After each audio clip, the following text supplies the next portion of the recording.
میرے نبی بھی 8 تاریخ کو یہاں تشریف لائے تھے. اب 25 کو نکلے تھے، یعنی 25 ذوالقعدہ ہفتے کا دن تھا. 12,000 صحابہ کو لے کر نکلے تھے اور ذوالحلیفہ میں آ کے قیام کیا تھا.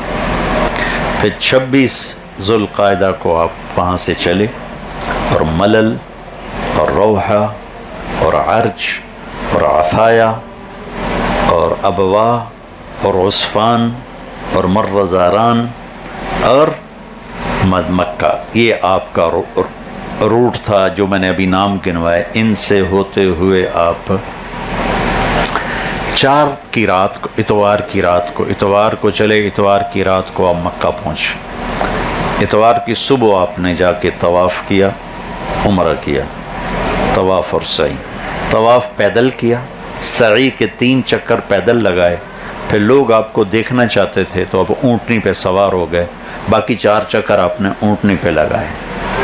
پھر اس کے بعد آپ وادی ابتہ میں 4 دن قیام کیا، اور اس دوران آپ مکے نہیں گئے طواف کرنے کہ رش نہ بڑھ جائے. اور پھر 8 تاریخ کو اب مینا آ گیا. میں نے آپ کو ایسے بریف کر کے بتایا. 9 کو پھر آپ عرفہ پہنچے اپنی اونٹنی قصوہ پر، اور پھر وہاں جا کر آپ نے پانی بہایا، غسل کیا، گرمی تھی. پھر بلال سے پوچھا زوال ہو گیا؟ کہا جی ہو گیا. تو پھر آپ نے اونٹنی پر بیٹھ کے خطبہ دیا. 10 منٹ کی بات کی آپ نے ٹوٹل، یا 15 منٹ لگا لیں. اور اس خطبے میں سارے حقوق العباد بیان کیے، حقوق اللہ کو بیان نہیں کی. جو چیز زیادہ تباہ ہونی تھی اس کو بیان کی. اور پھر ظہر اثر کٹھی پڑھائی، اور جبل رحمت جسے کہتے ہیں وہاں جا کے دعا میں لگی. کتنی دیر تھی یہ دعا؟ 5 گھنٹے. 5 گھنٹے، کبھی یوں کبھی یوں، کبھی یوں کبھی یوں. 5 گھنٹے کچھ نہیں کھایا پیا سوائے 1 پیالہ دودھ کی بس. پھر مغرب کے بعد وہاں سے چلے، اسامہ کو پیچھے بٹھایا، راستے میں ایک جگہ استنجا کیا، وضو کیا. پھر مزدلفہ جا کے دوبارہ وضو کیا اور مغرب اور عشاء کی نماز پڑھی. پھر وہاں سامان رکھوایا اور وہاں آپ سو گئے. میں قربان جاؤں، آپ نے زندگی میں پہلی دفعہ تہجد نہیں پڑھی مزدلفہ کی رات. وطر بھی پڑھے کہ نہیں پڑھے آج تک کسی کتاب میں حوالہ نہیں ملا. میں تو خیر طالب علم سا ہوں. ایک بہت بڑے عالم تھے شیخ عطیہ سالم، مسجد نبوی میں سب سے بڑا ان کا درس کا حلقہ ہوتا تھا. میں نے ان کے درس میں سنا، فرمانے لگے کہ بڑی کوشش کی ہے کہ مجھے کوئی روایت ملے کہ آپ نے مزدلفہ کی رات وطر پڑھے کہ نہیں پڑھے. مجھے تو نہیں ملی. جس کو ملے مجھے بتائے، بہت بڑا انعام دوں گا. اچھا کیوں نہیں پڑھے؟ آپ تھک گئے تھے؟ نہیں، آپ نے امت کو سہولت دینے کے لیے تہجد نہیں پڑھی کہ میرے جیسے جو مزدلفہ میں جائیں انہوں نے تک نماز عشاء پڑھنی اوکھی تھے، تہجد کتنے پڑھن. اور ویسے ہی بیچارے سیدھے سادھے لوگ بھٹکے ہوتے ہیں. ایک ہمارے ذمہ دار دوست حج پہ آئے تو اپنی بیگم اور بیٹی کو بٹھا کر گئے مزدلفہ، اور نشانی لگاتے گئے اتھوں ہی جاؤں اتھوں ہی جاؤں، اور ٹوائلٹ گئے. اور وہاں لائن لگی ہوئی تھی، دیر ہوگی. جب واپس آئے تو بسیں تو ساری ان کی وہ نشانیاں گم ہو گئیں. ساری رات مزدلفہ کدی بیگم نو سدے، کدی دھی نو سدے، نہ بیگم لدھی نہ بیٹی لدھی. تو میں قربان جاؤں میرے نبی نے کیا کیا، اس رات تہجد جان بوجھ کے نہیں پڑھی کہ جب کمزور زمانہ آئے گا حجاج کا، جو تھک ہار کے پہنچیں گے بسوں کے ستائے ہوئے، تو وہ اگر تہجد نہیں بھی پڑھیں گے تو نبی کی سنت پہ عمل ہو جائے گا. سبحان اللہ. لیکن جس کو ہمت ہو وہ پڑھے. بندگی کی رات، عبادت کی رات. لیکن میرے نبی نے نہیں پڑھا. پھر فجر کی نماز کے بعد آپ نے وقوف کیا، یعنی دعا مانگی، اور فضل بن عباس کو اپنے پیچھے بٹھایا اور آپ مینا میں آئے. اور بلال نے آپ کی اونٹنی کو پکڑا، اسامہ نے چادر کا سایہ کیا، اور آپ نے 7 کنکر مارے. پھر پیچھے مڑ کے آپ نے دوبارہ اس خطبے کو دہرایا جو 9 تاریخ کو دیا تھا. پھر معمر بن عبداللہ کو بلا کے سر منڈایا. پھر آپ نے 63 اونٹوں کی قربانی کی اپنے ہاتھ سے، اپنی عمر کے مطابق، اور باقی 37 کی حضرت علی نے کی. اور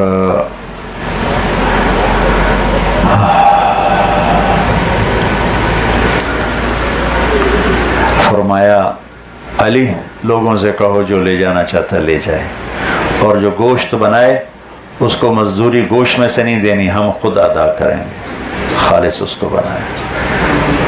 اور ایک عجیب بات، اونٹوں میں جنگ شروع تھی جب ذبح ہو رہے تھے نا، ہر اونٹ آگے بڑھ کے خود ذبح ہونا چاہتا تھا.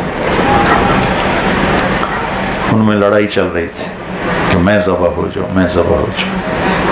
پھر آپ نے قربانی کے بعد آپ نے سر مڑایا اور ایسے بیٹھ کے زمین پر ایسے ایسے یوں کر کے بیٹھ گئے، ایسے پاؤں کے بل ایسے بیٹھے. اور پیٹ چھوٹا ہونے کا یہ فائدہ ہے کہ آدمی سنت کا صحیح عمل دکھا سکتا ہے، اور پیٹ ہی بچ پھنس جاوے تو دکھائے کہ میں تو مولوی کا بڑا پیٹ تو بہت ہی برا لگتا. ویسے بھی برا پیٹ کا بڑا ہونا بہت بری شے. آپ سجے پاسے پیٹ کھبے پاسے، آپ سجے پاسے پیٹ کھبے پاسے، ہس پیٹ ہی ہلدا ہے، آپ کا نظر ہی نہیں آمدے ہلدا. تھوڑا کھایا کرو، چربی نہ بڑھایا کرو، اللہ کو پسند نہیں پیٹ نکلا ہوا ہو، کھا کھا تباہی پھیر دینا. تو آپ یوں بیٹھے جیسے میں نے آپ کو دکھایا. پھر معمر بن عبداللہ نے آپ کا سر موڑا. پتہ ہے آپ کے کتنے لمبے بال تھے اس وقت؟ آپ کی زلفوں کی 4 گتیں تھیں، 4 گت، 2 گت ادھر تھی، 2 گت ادھر تھی. اتنے بڑے بال تھے اس وقت آپ کے.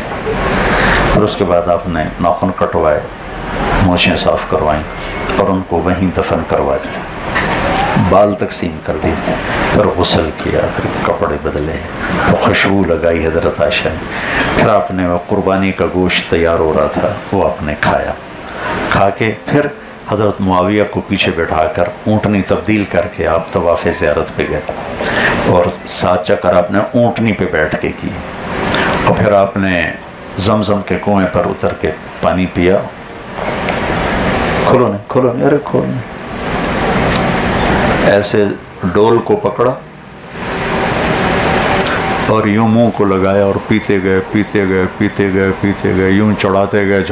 جب یہاں تک آیا نا تو سارا اپنے اوپر ڈال لیا. گرمی تھی بہت زیادہ نا، تو سارا اپنے اوپر ڈال. پھر وہاں ظہر کی نماز پڑھائی اور واپس آئے. پھر 11 کو کنکریاں ماری، اور اس کے بعد پھر آپ نے 11 کا خطبہ دیا، اور 12 کو آپ نے اجازت دے دی جو جانا چاہے کنکر مار کے. آپ خود 13 کو کنکریاں مار کے خیف و بنی کنانہ میں جا کے ظہر عصر مغرب عشاء پڑھی، اور فجر جا کے پھر آپ نے 14 کی صبح بیت اللہ میں پڑھی، اور سورۃ والطور کی تلاوت کی، اور طواف وداع کیا، اور زمزم کے پانی کو مشکیزوں میں ڈلوایا، اور صحابہ کو چھٹی دی، اور آپ نے مدینے کی طرف رخ فرمایا.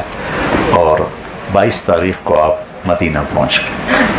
یہ ہے میرے نبی کا مختصر حج. میں بہت تفصیل سے بتایا کرتا ہوں، لیکن یہ میرا درد مجھے بولنے نہیں دے رہا. اس کے باوجود میں گھنٹے سے اوپر بول. تو اللہ سے اب دعا کرو کہ اللہ ہمارا یہ سفر قبول فرمائے اور ہمارا یہ سفر مبارک فرمائے.